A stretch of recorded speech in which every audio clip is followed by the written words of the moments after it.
The views and opinions expressed on Lifeguards Off Duty are those of its hosts and guests exclusively. They do not represent any entity, organization, or municipality. Hello, everyone. I'm Dr. Michael Katchmar. I'm Tyler. And I'm Sean. And this is Lifeguards Off Duty with Dr. Michael Katchmar, the Jersey Shore #1 lifeguard-themed video podcast. Watch us on YouTube, Twitch, Twitter, and Facebook Live. Listen to us on Apple Podcasts, Spotify, or whatever streaming service you prefer. If you would like to contact us, send an email to drkatchmar@icloud.com. Follow us on Instagram at lg.association. All right, let's get started. Let's start the show. Let's do it. She said they're gonna lock you up for killing me tonight. And then I bit her lip just a little bit harder.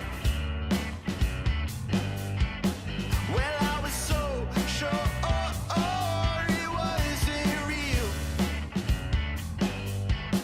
But she's afraid of ghosts. Now I'm sleeping in her room.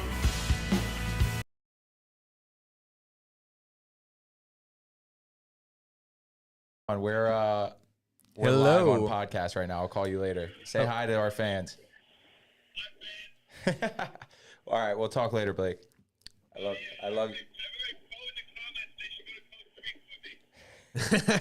I love you, buddy. We're planning a surf trip in Costa Rica. Possibly. Surf trip in Costa Rica. One of our old friends / lifeguard. A lot of our friends are going. No, I think he was a sergeant, but he's got a place down there. He's gonna rent out to a bunch of us for a little surf trip. It's gonna be fun. Oh, does he own the place or do you? He owns a place. That's sick. And according to Blake, who you just all heard on the phone, it's gonna be like $120 for a 6-night stay, which is like proper ridiculous. That is pretty crazy. Oh my God, we have a viewer. Look at that. Yeah, so this is Lifeguards Off Duty. Sean and I, we both lifeguarded today, actually. We did. And now we are indeed off duty. Mr. Dr. Michael Katchmar, he's not with us right now. He is on his honeymoon in The Grand Cayman Islands, The I think Grand 7 Cayman Mile Islands, Beach. where they don't have lifeguards, apparently. You guys talked about that when I wasn't here. Yeah, right? they don't have lifeguards there. But they have bioluminescent algae, which I'm praying Kashmar gets a video of because that stuff is so cool looking. That stuff, I wish Jack was here to explain that to us, but it kind of reacts to like movement, right? Yeah, I don't think it's like I thought it was like oxidative or oxygen touching the algae. It's a self-defense mechanism. Oh, really? That's what as far as I'm aware right now. Is that the extent of your knowledge? That is literally the extent of what I know about So you're telling me I bioluminescent algae. shouldn't ask questions. If we're gonna dig any further into this, we're gonna have to use the Google machine. For sure. Okay. Well, since there's only 2 of us, I don't know if that's really compelling television or internet television. So we'll save that for when we get Jack on the podcast, maybe. Yeah. So today is October 26th. You gonna say it? Year of our Lord? You can't not. It's the year of our Lord, October 2022. 2022. Yeah, Halloween is on Monday. We're hyped. We're hyped. Do you have like a greatest Halloween costume of all time that you yourself wore? Not that you've seen someone else wear. My last year costume with my girlfriend was incredible. Pretty awesome. I dressed up, for everyone that doesn't know, I dressed up as Indiana Jones, and she was the boulder that he's chasing. And whenever she entered a room, I would just like pretend to try and get away from her for a little bit. It was a good joke. I love a good joke costume. Yeah. Me and my girlfriend were Squints and Wendy Peppercorn from The Sandlot, which is it's cute, but it's not Indiana Jones and The Rock. That's but funny. it's good because of your obstinance about not wanting to be a lifeguard for Halloween. That is true. So those who know me well know that I absolutely despise when lifeguards dress up as lifeguards for Halloween. It's so cheap though. But that's the point, right? It's like zero effort. You're not, because you're dressing up as something that you either imagine yourself as or, you dream of being. We already are. Like, you ever see a cop dress up as a cop for Halloween? No, that's it's just not what they do. Yeah, not appropriate. Not appropriate. So why is a lifeguard appropriate? But to your point, I did do a play on that by allowing my girlfriend to dress up as a lifeguard. And, you know, there's like a little make-out joke in there somewhere too. So. Is that your favorite Halloween costume that you've done, or do you have any others? I can't remember any off the top of my head that are that good that I've done. Definitely like the most. Oh, look at that! It's my girlfriend too. You're doing a ski trip and a surf trip. Okay. I'm sorry, babe. I don't know about this surf trip yet, and I was gonna invite you if you'd like to come. Hi, Marissa. So in terms of like most well put together costumes, Squints and Wendy was probably my best. It was good. I've had some terrible costumes. The funniest costume I had was in 6th grade. I dressed up. I might have told you about this, but I dressed up as a laundry basket. You have told me about this, but I don't remember the logistics of how that goes. Yeah, so I don't know. My mom used to make all our costumes. So Did you just cut a hole in the bottom though? What happened? We cut a hole in the bottom and then used like I guess an old pair of her stockings as shoulder straps, and then just, you know, threw some clothes in there, and I was good to go.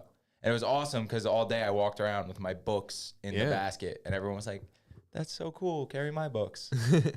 Yeah, but like I said, my mom used to make all my costumes. We never spent money on costumes. I like was always begging her to get me the ninja costume, or I want to be a pirate, but she'd try to find a way to make it with like a $15 sweatsuit from Walmart. That's way more fun. I feel like every costume that I've ever done, also is not from Spirits Halloween. That place is just such a cliche most of the time. I've never worn a costume from one of those, actually. I always wanted to, but I never got to wear one. I actually was a Power Ranger really young as a kid from there that I remember, and I loved that outfit. I think I wore it more than Halloween. Yeah, those, they're cool, but part of what I love about dressing up for Halloween is seeing how creative people get. Mm-hmm. You know, there's I got punched in the face over someone's Halloween costume probably like 3 years ago. I remember this. Yeah. This story, but some old friends. I went to it was kind of a Halloween / housewarming party, and we dressed up, and this kid named I'm not going to say his name actually. No, don't say his name. Call him by the costume he was wearing. Jon Snow. Nice. And dude, it was epic. It was the coolest, most like legit. Did he have the chainmail and the fur? Like what was everything? Nice. Absolutely everything. Did he already have the hair, or did he have the wig? He had the long dark hair, so like with a slight wave to it. He was all in. Very handsome, you know. He grew the beard out a little bit. He fucking nailed it. And his girlfriend was Daenerys, also nailed it. Brunette, she had to wear a wig. Okay. Not as cool. So we're like talking, all saying what's up, talking about each other's costumes. And I look at his costume, I'm like, dude, that's sweet. Yeah, I know. I'm like, and I'm just like, that looks pretty expensive. Right? Doesn't really seem all that pissed about the comment. We go about the night. I feel like anyone can tell when a costume, like when you go the extra mile spending on real money on a costume. Mm-hmm. The armor looks different. The accessories, everything looks a little bit more legit. Yeah, and you know, come to find out, commenting on that, I guess, can be taken as rude or insulting to some people. I guess. Yeah, later on in the night, he leaves the cloak hanging over a couch, and we're just in the living room, bullshitting, talking. I picked the cloak up and put it on, and I'm like, "Look at me, I'm Jon Snow." For no other reason than, you know, we're at a party, having a good time. It's a sick cape. I'm being goofy. Yeah. Right? Dude, this kid walks up to me and is like, "Why are you making fun of my costume, bro?" Meanwhile, we're grown men. Like, I'm 26 at this point. This was 2 years ago, probably, maybe a little longer. I'm like, "What do you... I'm not making fun of your costume." He's like, "You called my costume expensive." What an insult, by the way. Yeah. What an ass you are. Yeah. So I'm just like shocked that he's so mad about this, and just cold cocks me, like completely sucker punches me. I dropped. I like woke up. I went to sleep for like half a second and woke up like as my butt was hitting the floor. Yeah. And I was like, what just happened? And I had to go coach a soccer game the next day with a big black eye. So yeah, it's a good Halloween. That's how that happened. But I would say laundry basket is definitely my best Halloween costume. Do you have any ideas? Are you dressing up this year? I know you're going to be in Disney. Sean's going to Disney. I am. I don't have anything like really planned. I have a skeleton shirt I'm going to wear because we're going to Epcot that day. Very cool. So just, you know, a little effort, but also want to be comfortable while I'm walking around the park all weekend. Yeah, you don't want to have like a spirit. You don't want to be walking around as Jon Snow. I don't want to have a laundry basket hanging around everything while I'm trying to get into rides and everything. Yeah, I don't know if I obviously, well, Yeah, do you have a costume yet? You saw my text today. I'm having a super secret Halloween party. Don't tell anybody. That's now no longer super secret. If any of our followers care to come, maybe shoot us a DM and we'll see if you're not like creepy. I don't know. But we have a poor vetting ability to vet if you're creepy or not. So just let us know. We're gonna have to vet you. Just tell us if you're creepy or not. But yeah, we have a couple ideas. Obviously, Marissa and I are gonna do something together. Do you have it already planned, or do you have a concept? No. Okay. We're thinking 70s. Originally, she really wanted to do Elvis and Priscilla. Are you froing it for the 70s? See, dude, You have to fro it. bro, this is why I'm mad I cut my hair. Every Halloween, like we get to the dressing up part, and I'm mad at myself that I've cut my hair because me with my natural hair and my athletic yet layer of a little chub, like, you know, body, I would make the perfect Will Smith from Semi-Pro or Will Ferrell from Semi-Pro. Like, absolutely perfect. Would have been very fun. Jackie Moon. Yeah. Jackie Moon. So no, I won't be throwing. I'll let the curls go, obviously, But not enough hair for the fro. Yeah, I won't be throwing, and I think we're just gonna go 70s theme. I really want it to be Johnny Depp and Amber Heard, or Captain Jack Sparrow and like the Aquaman lady that she plays. Mm-hmm. I think that would have been great. But those are all. Jack like Sparrow's got to be a sick costume just to have for a night. Yeah, and that's like high effort, you know. I remember one time we went out in Seaside, a whole bunch of us, and I wore one of our friends. He had like a full body tiger, like zip up costume onesie, like what the furries kind of wear, like something like that. I don't think I was there for that. No, this was before your time. Okay. I was like fresh 21. So what were you, like 17 or 18 at that time? Probably. Yeah. 18. And we went out and I just wore this thing and I sweat so much, dude. And then he went to wear it the next day for like another party.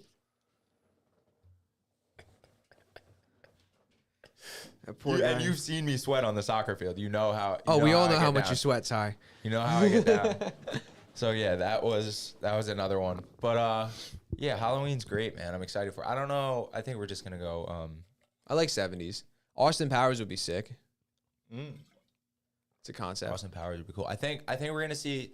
All right, so here's a poll for you, and I guess for our listeners. What do you think are gonna be the most common Halloween costumes this year? I'm gonna say you're gonna see a lot of Johnny Depp and Amber Heard. For sure. A lot of Jeffrey Dahmer, as kind of insensitive as that's gonna be. There's gonna be a lot of that. What else? What's trending right now? Elvis.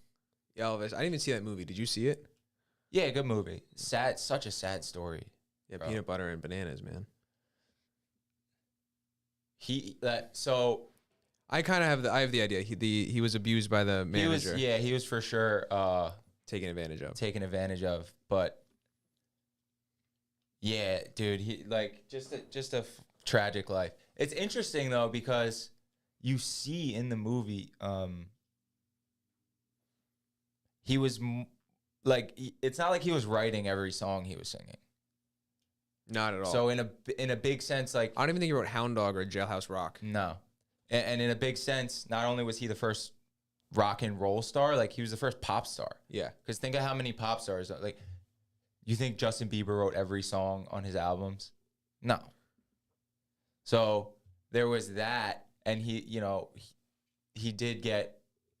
Now I could be like misremembering this, but I'm pretty sure he's been accused of taking all this music that was popularized by like black culture and making it like a white thing with rock and roll, because what it really is the blues and stuff like that. But yeah, tragic story. He died. He just had a heart attack on his toilet, and he just laid there in his mansion alone for like 10 hours before they found him. Everyone, yeah. When you everyone ends up in the same place at the end, I guess. Yeah. And I was like looking at interviews of the people that knew him and like his close, like his inner circle. And it was funny. People were always saying like, oh, he took the drugs because of this or that, or they were forced on him. And the one dude's just sitting there laughing in like the interview chair, and he's just like, everybody's always saying like, Elvis just loved drugs. He just loved being high, and that was his explanation for it. So some people, Like to get high. yeah, some people like to get high. Ty, you got I did some research. Yeah, you got today. some stuff to talk about. Yeah, Hit me with it. Halloween's coming up. It's a spooky time of year. We all look forward to it, whether it's, to watch Jeffrey Dahmer or to go trick-or-treating or have Halloween parties or carve pumpkins, whatever. I want to get to the what you looked up. But did you see the Guillermo del Toro Netflix thing coming out? Dude, I saw the commercial for that last night. That looks hype. I'm pumped. Yeah, that dude's sick. I think that's going to be cool. I think it's going to take a little convincing to get my girlfriend to watch that with me. It looks sick. If she's still listening, it looks sick.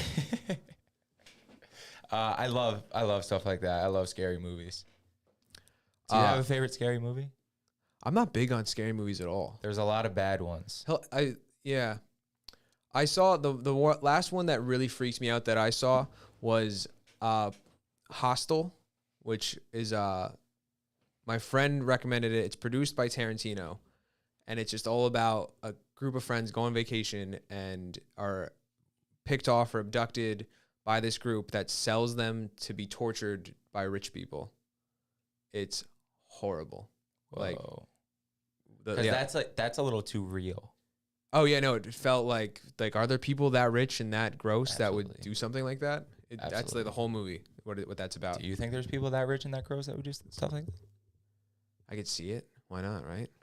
When people get power, people get power like that. I think that we're going all out into left field here. I know. Cool. I think that when you get all that money and you there's a day you realize,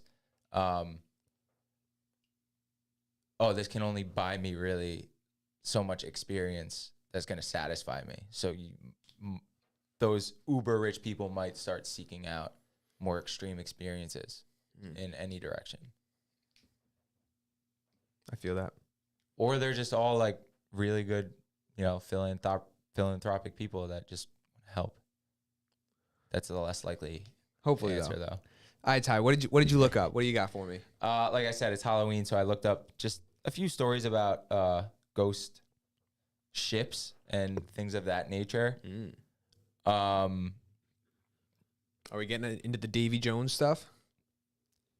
Sort of, yeah. Okay. Davy Jones he's attached to one of these stories, but the first two are pretty brief. I did a lot more research on the third one because we only decided to talk about this 6 hours ago. Yeah.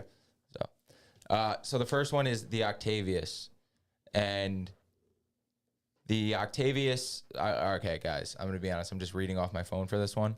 The Octavius became more than just a legend in 1775 when a whaling ship named the Herald found it aimlessly drifting off the coast of Greenland with all of its crew frozen dead by the Arctic cold.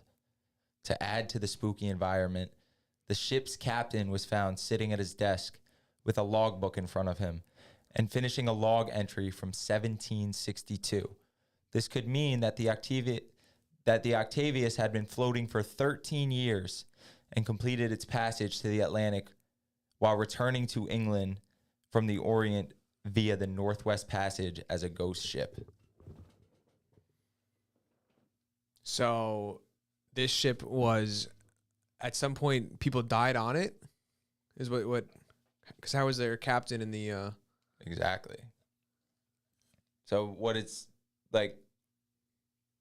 Did they freeze or starve? Did they freeze or starve? They found it, yes. They must have frozen or starved, but they found it in 1775. And the logbook at the captain's desk said 1762, which was 13 years earlier. So this boat was just floating out there for 13 years with all the crew frozen on the deck. Damn. Imagine coming across that. Yeah, that would be a crazy sight to see. Just like everyone frozen, probably a lot of people in bed or like trying to stay warm, but like in their places they were last, you know, some guy in the crow's nest or in the captain's quarters. Mm-hmm. There's a great Clive Cussler book.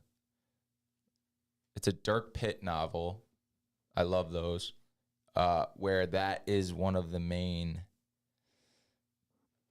So the way he writes is really cool, Clive Cussler. Hopefully someone out there knows who I'm talking about. But he ties in basically every book he writes follows the exact same format. Starts with some sort of obscure historical event like 1,000 years ago. There's some sort of like aquatic research team that stumbles upon this, and then it somehow ties into some evil cabal trying to James Bond, like Doomsday. Yeah, trying to use whatever that knowledge is from the obscure event 1,000 years ago to then take over the world or poison the world or take over everybody's minds, et cetera, et cetera. So there is one story, I can't remember what it's called, but it might have been, the cover is like a great white wrapped up by like a giant anaconda. It's pretty dope. But the opening scene is they break into this ship that's been frozen for 100, 200 years, and the captain's just frozen, like protecting a box like this. You ever see the movie Sahara? Matthew McConaughey? Never heard of it. That's a movie that's, I think, the only movie based off one of those Dirk Pitt novels. But yeah, anyway, Clive Cussler, great author. If you guys like aquatic adventure, definitely check him out. Okay, the Lady Lovely Bond. This one's creepy. So in 1778, the day before Valentine's Day, the ship was set to sail as a celebration of the ship's captain's wedding. Okay? But his friend, who was also, I'm going to say like a first mate or something like that, he was also in love with this woman he was about to marry. So, out of vengeance, he steered the ship into the notorious Goodwin Sands, sinking and killing everyone on board. Since then, the ship has been seen every 50 years sailing around Kent. 1798, 1848, 1898, and 1948 all had sights of this ship. And before Valentine's Day? Yes. Okay, I don't know. I just said that too. But how much of that do you think is just people wanting to be a part of the story than actually seeing, you know, what's happening? Or it's absolutely people just wanting to be part of the story. I mean, I don't know. Yeah, it could be a ghost ship. I don't know. It could be a ghost ship. But here's the interesting part of this story. They've even sent boats out, assuming that it was like a ship in distress, and they get there and there's nobody. Kent, this is England, right? Kent, England. Yeah, I have no idea where Kent, England is. Let's look it up. No, let's not look it up. Take too long. All right, ready? Here's the last one. This is the one I went deep on. Word. The Flying Dutchman. So what do you know or think about the Flying Dutchman? What do you think of when you hear the Flying Dutchman? I have two main thoughts that pop in my head. Okay, I think I know both of them, but I'm going to let you do your thing. Davy Jones from his ship from the Pirates of the Caribbean series. Mm-hmm. Sick ship, like it looks like it has the mouth in the front. It's all banged up. Goes underwater when they needed to. Awesome. And then the green ghost from SpongeBob. Was that the other one you were thinking of? Yeah, the SpongeBob's weird because there's scenes in it that I can't stand to watch. That as a kid, like I couldn't stand to watch. And one of those was when he was getting off of the ship, whatever the Flying Dutchman in that show's ship is called. I don't even know. Flying Dutchman? Yeah. And he has to go through the perfume section. Do you remember that? Yeah, I do. That always just like freaked me out for some reason. It was that was a scary episode. I don't remember it really, but I remember Patrick and SpongeBob freaking out the whole time trying to get off of it. Yeah, they did. Were there real arms or real? That's whenever they brought real people, like not even their faces, into SpongeBob, it made it so much weirder and worse. Because that's what happened, right? There was real people spraying Patrick with perfume. Yes. Yeah. That like real. That's why it creeped me out. It's like human hands would come into the screen and they just didn't belong. Super creepy. Honestly, super creepy. I didn't mind the pirate guy that they had that did exposition for them though. No. He was cool. I think he voiced SpongeBob too. Oh really? Yeah. Man, do you know the theory about Bikini Bottom? SpongeBob is a tampon because he lives in Bikini Bottom and he's a sponge. Is that the one? No. Oh, that's one I know. Is that the only one you know? Yeah. That's pretty good, bro. What do you got?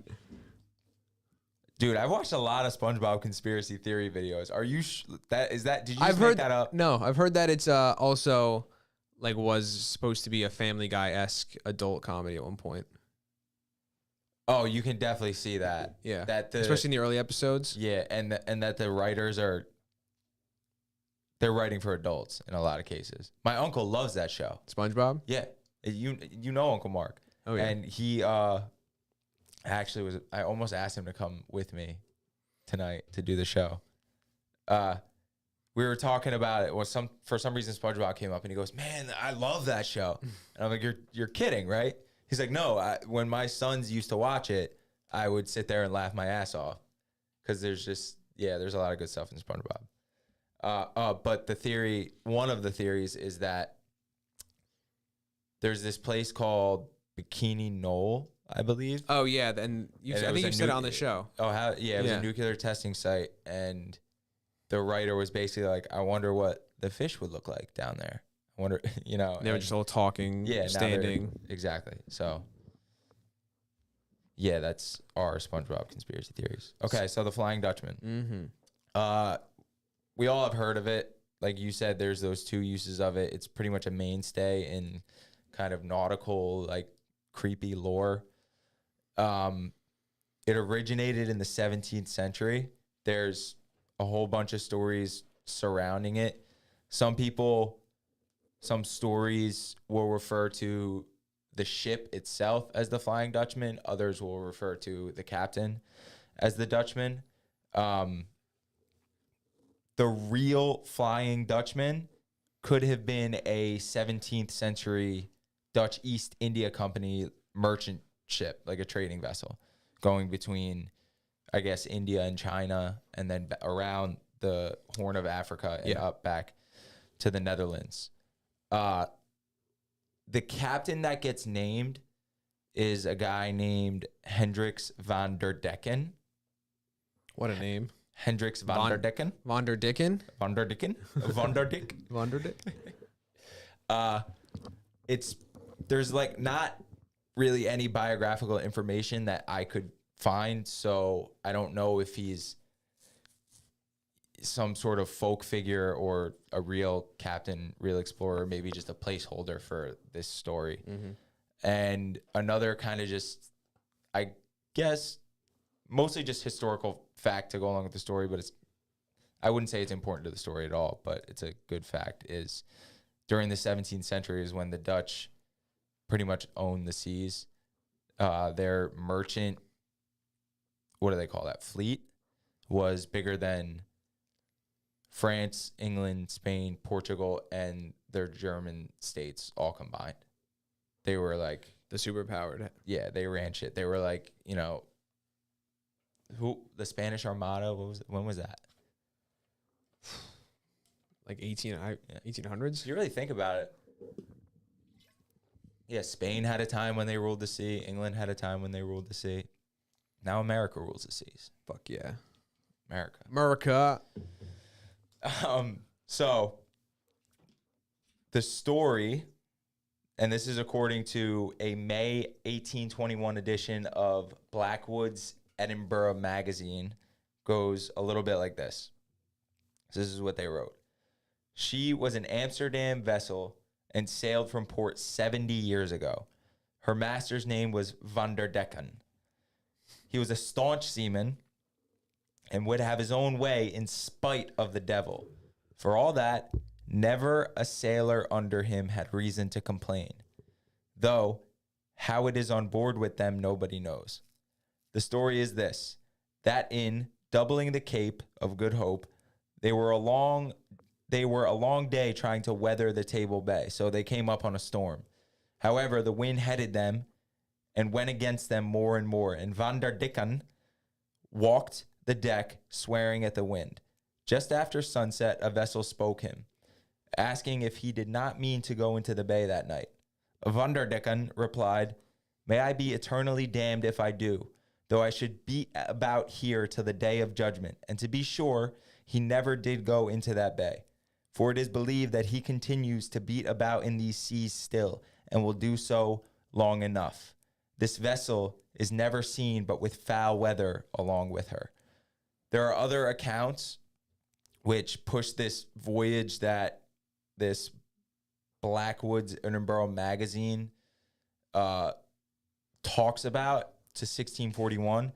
In this edition, it's around the 1750s from the story we just read. Other accounts push it back to 1641. And they have the crew begging their captain to reverse course after coming up on a sudden storm, but he ordered them to keep moving into the gale, only for the ship to sink to the bottom of the ocean. Some believe the captain was mad, while others believe he was drunk. So the lore, there's no like sightings of the ship after it was There are sightings. Okay. So there's always stories about people seeing it. Can you want to look up what the Flying Dutchman really looked like? The OG one, not the Pirates one or the SpongeBob? Yeah, how do we do a little screen share real quick? Go Window? top left folder. You can just use that. Me? Or no? Nah. Bear with us for a second. I see why we didn't. There There you go. you go, guys. So this is the thing. We don't know if it was a real ship. It could have been one of these Dutch merchant vessels. It could have been this Van der Decken guy. We don't know. But let's look up Dutch merchant vessel. So yeah, it probably looked something like this. Okay. Pretty cool. Those ships are so beautiful, man. So Pull up Hold the on. Pirates one. Let's look at the cool one. I gotta fix this now. Why? You want to go back to the pirate one? Yeah, let's look at the cool one. So yeah. So this is the one from Pirates. Do you see like the stuff of people complaining how CGI has gotten worse since like the pirate movies, or just comparing it to how good this movie looked? This movie was amazing. But like I haven't watched it, but the new Marvel stuff is I think they've already like captured their audience, so they're not They don't even need to spend the money. to make really good CGI, while this like needed to be believable. So they like even what was this? When did you think these movies came out? 2000 before 10, When did the first Pirates of the Caribbean come? I was young, dude. right? I think before 2010. What was it called? Pirates of the Curse Caribbean. of the Black Pearl.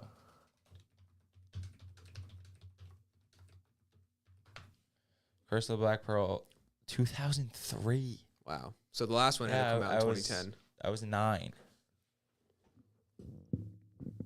Wow. That movie is incredible for 2003. I watched a movie last night with The Rock. It's called like Standing Tall. Okay. It's just movies back then were so bad. Was So it when just you gimmicky? Yeah, just gimmicky, like super low effort, just everything about it, you know. But like Pirates of the Caribbean holds up so well. Oh yeah. I mean, also probably it had Disney money at the time. Disney to money make- changes things, huh? For sure. Marvel all the way. Yeah. But to answer your question, there have been sightings like repeatedly throughout history. They go back. The first written account of it is from the 17th century. This guy, John MacDonald, wrote a book called Travels in Various Parts of Europe, Asia, and Africa during a series of 30 years and upwards. This was 1790. Long ass title for a book. Yeah. He didn't give a get off. All those sea exploring books, like the history of pirates, that's got a really long, ultra descriptive name as well. Is that like a famous pirate book, or is that just It's like the pirate book. What's Oh. it called? History of Pirates. Let's see. The earliest instances, the golden age of piracy. look up History of Pirates book? Yeah. General history of the pirate. Look how it's spelled. P-Y-R. P-Y-R-A-T-E-S. That's weird. I can't find it, but Mm. yeah. Oh, there you go. Nope, never mind. Whatever. But yeah, they all have like these weird, like super long names. So anyway, John MacDonald in his book, he says, and this is about an encounter with this ghost ship. The weather was so stormy that the sailors said they saw the Flying Dutchman. The common story is that this Dutchman came to the Cape in distress of weather and wanted to get into harbor but could not get a pilot to conduct her and was lost, and that ever since in very bad weather her vision appears. So this ship shows up in bad weather and never really does anything, actually. Probably But makes people think, people see it when they feel like they're in danger. That's probably why in SpongeBob and Pirates, Davy Jones is taking people or to his locker. What's the deal with Davy Jones's locker? It's almost like hell, I think. Right? It's like a watery hell. But and this is the way they play it in Pirates of the Caribbean. So Davy Jones, the Dutchman, whoever you want to say captained the ship, their curse is that they can't ever step foot on land again. So they just circle the oceans for eternity, basically, because... Are you explaining the plot to Pirates of the Caribbean? No, I'm saying that's what Pirates of the Caribbean is based off. Yeah, I like know. that story in Pirates of the Caribbean is based off of this myth. That's the curse of the Flying Dutchman, is all the crew and the captain can't ever go back on land again. That's the point I was making, was that it's the plot of that movie. Yeah, no, I thought you were just explaining what Pirates was doing. No. Yeah, I get what you're saying. Pirates is ripping off this story. Yeah, or being inspired from. Yeah, that's what great art is, right? Yeah. It all builds on each other. But So people see this ship when they are in trouble and anticipate that they might die or they're going to be dragged to the locker. It's usually in bad weather. So the criticisms of this are pretty simple. It's just a mirage. Yeah. Some kind of reflection, and expect the fact that you're talking about it being in bad weather as well. You're still screen sharing, by the way. It's like there's mist coming up off, I don't know exactly how it works, but yeah, it's probably just a mirage. Is that all of our Flying Dutchmen? Yeah, pretty much. And then I just have a list of things that refer to it, but What refers to it? Pirates of the Caribbean. Okay. SpongeBob. Actually, SpongeBob's not on this list. Damn. Some opera called, you ready for this one? Der Fliegende Hollander composed by Richard Wagner. I think it's literally just translates to the Flying Dutchman. Yeah, that's exactly what it translates to. Also based on the tale. Yeah, that's pretty much it. Nothing pop culture-y that I would know. Damn. No, just like old stories. All right. So yeah, man. Halloween's coming up. So I'm coming back the 1st or the 2nd. Are you ready for what we're doing next month? Oh yeah, I guess we should talk about this a little bit. We're with 2 other friends, and we're not big on doing this. I don't think I row anywhere near what I'm gonna have to do for this. I don't think I never row. To be able to do this in a month. Yeah, we're hitting the erg machine for 1,000,000 miles or 1,000,000 meters. 1,000,000 meters or yards. I think it's meters on the machine. Metric, or what are we doing? Standard. I don't know. Who cares? Metric shorter. So I'm just trying to. I think they all measure in the same unit though. So whatever unit that those machines measure in, we're gonna do 1,000,000 of them. Okay. I think it's meters. So 1,000,000 meters. We're gonna row 1,000,000 meters with 2 other friends, which works out to 250,000. 250,000 each, which is under 10,000 a day, like just under 10,000 a day, about off the top of my head. No research in this at all. Like, we don't know if that's a lot or a little. I did 1 session on the erg, and I got 6,500 yards in 35 minutes. And we need. Yeah, so if we do just an hour of like steady cruising on the machine every day, we got it. Banging. It's gonna be hard though. It's not gonna be easy. I'm ready for the. After the one session, I had a huge blister on my hand. That's gonna be the hardest part, is the blisters. Powering through the blister. I feel like once you get past the 20-minute mark of rowing, like your hands just got to be pretty numb at that point where you don't. I'm just gonna get a pair of lifting gloves. No, I'm not doing that. I'm gonna be that guy that just walks in with like a low cutoff, walks into the gym, sits right to down the on erg rowing machine. sheet, yeah, just cranks it up. Don't even put my bag in the locker room. Right next to it. Yep. Gotta have a tank top on. Cut like really low, like down, basically down to like the bottom of the shirt, where it's just hanging on by a thread. I'm basically wearing like a bib.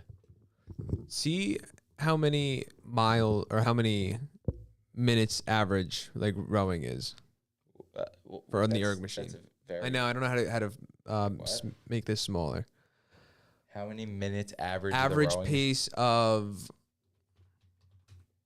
rowing machine. Average CrossFit athlete.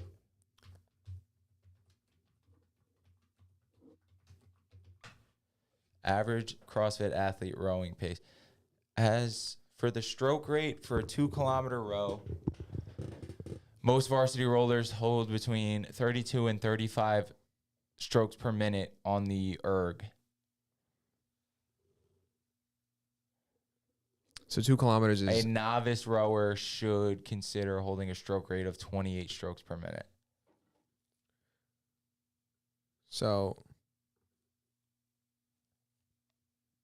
what? Are you trying to figure out how many minutes at what pace we have to row to get 1,000,000 miles? Yeah. Or 1,000,000 I'm just trying to meters? gauge like how much time I have to spend on this machine and It's an hour. and do it. You think it's gonna be an hour a day about? I did the math for you, dude. It's gonna be about an hour a If day. we do an hour a day, we'll crush it. You can get 10,000 yards in an hour. I got 6,500 in 35 minutes. It's doable. It's doable. I think we've decided that. I'm just trying to see how much time I have to do this every day, or what if I can get around like a couple long sessions a week. Oh, so you're thinking about... I'm just gonna try and crush this. Yeah. Yeah, you'll just go on like a 15-mile run and be like, yeah, I banged out half of our challenge this month. Yeah, it would just be, it would just make the time frame so much easier if I just go for one long super distance. So what do you think, like 2 hours, 3 times a week? In the beginning, for sure, just to get it like all the extra hours out of the way, or Because then when I do it when I have the time, won't be stressing about it when it's happening, when the deadline is approaching. That's a good point. All right, Sean, you have to get ready for a trip tomorrow. I do. You're leaving at what time? I'm waking up tomorrow at 2 a.m. Jesus Christ. I know. I have to be up at 4:30 a.m. to get to work. This was fun. Follow us at lg.association. You want to start playing a little music or do do that one? Follow us at lg.association on Instagram. Check out JerseyShoreFootandLegCenter.com. Email us at drkatchmar@icloud.com. Or lifeguardsoffduty@gmail.com. What else? I think that's it. Like, subscribe, share. Turn on tell your notifications. friends. Tell everybody. Yeah, call us. There's a number down there if you're watching. Yeah, we got our overlay back. So if you guys want to share anything, you see it down there if you're watching.